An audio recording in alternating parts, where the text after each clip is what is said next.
रात में सक्रिय ये नन्हा सा जानवर बहुत कम दिखाई देता है। दुबला पतला लॉरिस पेड़ों की ऊंची शाखों पर रहता है।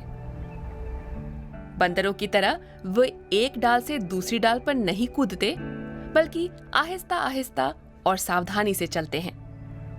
बहुत शर्मीले होते हैं, लिहाजा दिन में कम ही दिखते हैं। கூட்டம் கூட்டமாக தான் அது தங்கியிருக்கோம். நைட்டில் மட்டும் உணவு தேடுற போது தனியாக वे समूहों में रहते हैं, लेकिन शिकार के लिए रात में अकेले निकलते हैं। கூடியதில் தத்தி தத்தி நடக்கக்கூடியது. அது ஒரு उनका औसत वजन 300 ग्राम होता है।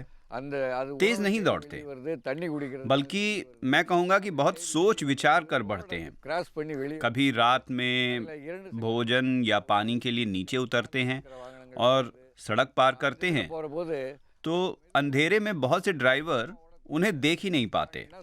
ஓடிடும். ஆனால் இது வந்து நடக்கிறதே மெதுவாக தான் लॉरिस चूंकि फुर्तीले भी नहीं होते, इसलिए अक्सर गाड़ियों की चपेट में आ जाते हैं। நடக்கிறதுக்கு தெரியாது. அது மேலே அடிபட்டு நிறைய ரோடு ஆக்சிடென்ட் நடந்துகிட்டு இருக்கு. वैसे तो भारतीय वन्यजीव संरक्षण अधिनियम के तहत वे सुरक्षित हैं, लेकिन कई वजहों से उनकी संख्या में कमी आई है, जिनमें जलवायु परिवर्तन और रिहायश का नुकसान भी शामिल है। बाज दफा उन्हें अंधविश्वास में मार दिया जाता है। धूसर रंग के पतले लॉरिस पूर्वी घाट के रहवासी हैं। कभी दक्षिणी आंध्र प्रदेश से लेकर भारत के सुदूर दक्षिणी छोर तक ये लॉरिस बड़ी संख्या में थे। आज सिर्फ थोड़े से इलाकों में रह गए हैं। अयप्पन पिछले 6 साल से लॉरिस को बचाने की कोशिशों के लिए दक्षिण भारत के एक एनजीओ सीड्स ट्रस्ट से जुड़े हैं। ये संस्था जागरूकता अभियान चलाती है और उन लोगों के लिए आय के वैकल्पिक स्रोत भी जुटाती है जो पहले लॉरिस का शिकार कर पैसे कमाते थे। पतले लॉरिस को स्थानीय मान्यताओं से जोड़ा जाता है, कभी काले जादू को लेकर तो कभी गर्भवती औरतों के लिए अपशगुन की तरह, लेकिन पारंपरिक दवाओं में भी वे काम आते हैं।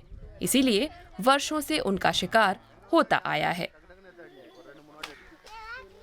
சின்ன குழந்தைகள்லாம் அதை கழுத்தில் கட்டி இழுத்து ரோட்டில் வச்சு விளையாட்டு पहले बच्चे लॉरिसों को पकड़कर गर्दनों में रस्सी डालकर उनसे खेलते थे। போது அது இறந்து போயிடும். கடைசி 10 வருடங்களுக்கு முன்னாடி பார்த்தீங்கன்னா ஒரு சதுர கிலோமீட்டர் उतने छोटे से जानवर वो सब कैसे बर्दाश्त करते, दम तोड़ देते थे। एक दशक पहले हमने इस इलाके के अध्ययन में पाया कि प्रति वर्ग किलोमीटर सिर्फ 4 पतले लॉरिस ही बचे थे। பாதிப்பு வருங்கிறத தெரிஞ்சு उनकी तस्करी भी एक बड़ा मुद्दा रहा है। कुछ साल पहले तक कनकराज उन गांव वालों में से एक थे जो थोड़े से पैसों की खातिर अक्सर लॉरिस का शिकार करते थे। 10 साल पहले पतले लॉरिस बहुत सारे थे। लोग उनके बारे में पूछते थे। उनकी चमकती आंखों का पीछा करते हुए हम रात में उनका शिकार करते थे। नतीजों से अनजान ये लोग अपने पकड़े लॉरिस दलालों को बेच देते थे। ज्यादातर उस इलाके से बाहर के थे। बहुत से लॉरिसों को गैर कानूनी ढंग से अंतर्राष्ट्रीय बाजार में बेच दिया जाता था। लैब के चूहों की तरह लॉरिसों को अक्सर रिसर्च के लिए मेडिकल लैब्स में निर्यात किया जाता था। जब सीड्स एनजीओ ने बताया कि लॉरिस हमारे लिए कितने फायदेमंद हैं, तो हमने उन्हें पकड़ना छोड़ दिया। अब हम मवेशी पालते हैं, किसी को उनकी तस्करी भी नहीं करने देते। अगर सौदागर आते भी हैं तो हम फौरन वन विभाग को इत्तला कर देते हैं। औसतन 20 से 25 मिलीमीटर लंबा ये नन्हा सा जानवर जैव विविधता के लिए बड़े काम का है।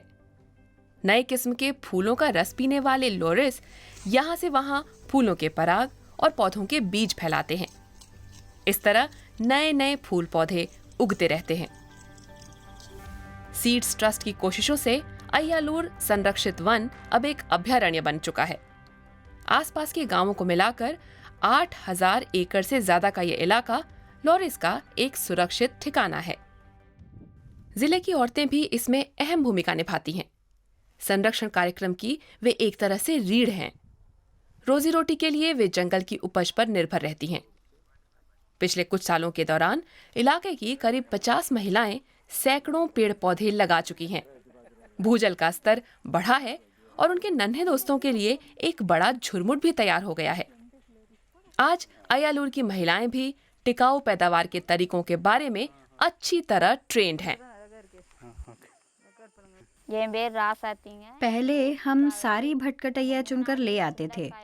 हम नहीं जानते थे कि कुछ छोड़ देंगे तो उससे नए पेड़ उगेंगे। लेकिन अब हम सिर्फ बड़ी बेरियां ही चुनते हैं। जब फल पककर गिरते हैं तो जैसे ही बारिश होती है उससे नए पेड़ जड़ पकड़ने लग जाते हैं। सब्जी उगाने वाले अधिकतर लोग आज ऑर्गेनिक खेती में आ गए हैं। उन्हें एहसास हुआ कि पेस्टिसाइड का बेतहाशा इस्तेमाल कीड़े मकोड़े खाने वाले लॉरिसों को भी मार रहा था। अय्यालूर में आज प्रति वर्ग किलोमीटर पर 15 से 20 पतले लॉरिस मिलते हैं, एक दशक पहले की तुलना में 5 गुना ज्यादा। इस सफलता ने दुनिया भर में सबका ध्यान खींचा है।